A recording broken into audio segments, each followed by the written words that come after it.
Welcome to the Startup Funding Espresso. I'm Hall T. Martin, where we talk about how to raise funding and invest in startups and the time it takes to drink an espresso. If you have a question about startup funding or investing, please go to the website, startupfundingespresso.com, and type in your question into the chat bot in the lower right corner to receive an answer. I hope you enjoy this episode.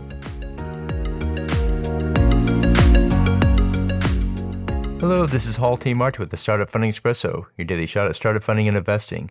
The lead investor leads the process of negotiating the terms of a deal with the startup. Here are some key attributes of a lead investor. Has a strong interest in funding the startup. Has previous experience with venture capital investing. Is familiar with venture term sheets and terminology. Has experience with investors in early stage funding. Understands the due diligence process and what needs to be done. Understands the legal aspects of startup funding. Approaches the work to be done as a professional. Has time available to engage in the diligence process as a lead investor. And takes responsibility for the outcome of the process. Can work well with others both on the startup side and the investor side. Has good communication and negotiation skills. Can provide leadership through difficult situations. The lead investor must be organized and efficient in their work. Consider these attributes for a lead investor for your fundraise. Thank you for joining us for the Startup Funding Espresso, where we help startups and investors connect for funding.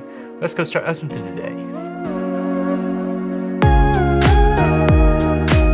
Hall T. Martin is the director of Investor Connect, which is a 501c3 nonprofit dedicated to the education of investors for early stage funding. All opinions expressed by Hall and podcast guests are solely their own opinions and do not reflect the opinion of Investor Connect. This podcast is for informational purposes only and should not be relied upon as a basis for investment decisions.